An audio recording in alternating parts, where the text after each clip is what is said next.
Okay, so in the previous video we had events the xt observer measuring an event minus square root of 8, t equals 0, and an observer moving to the right at a third of the speed of light. And we found that x prime ends up being minus 3, t prime ends up being 1. Now and then we looked at this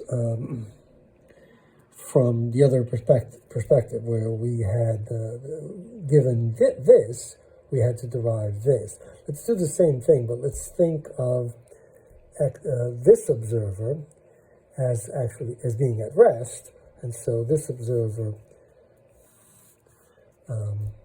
measures. Let's think of it as t and x, and this observer then measures x equals 3, t equals 1, and then we'll ask what are the x prime t prime values for the observer that's, in this case, the observer would be moving to the left at c over 3. So here we have, we would have a t prime and an x prime.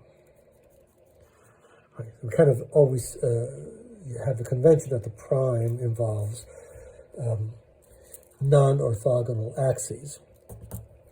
And so in this case, we start with this, and we want to find this, and therefore we can use the same Lorentz transformations to get x prime t prime. So x prime will be,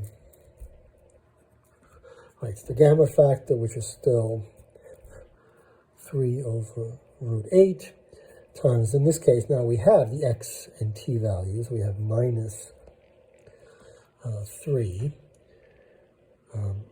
Sorry, it's a minus 3 here. So it's minus 3, and then we have a minus v times t. So we have a 1/3.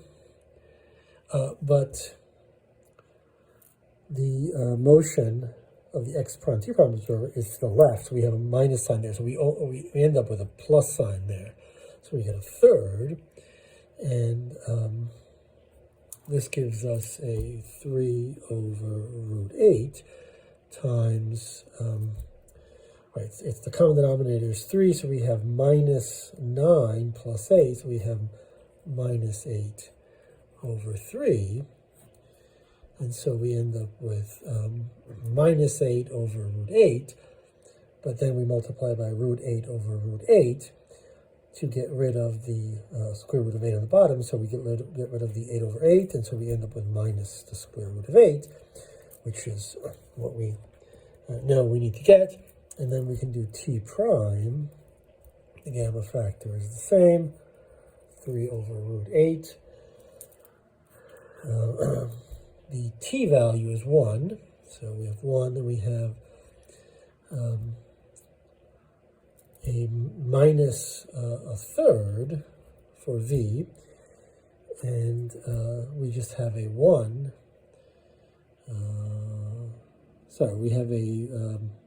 We have the x here, so we have a 3 here.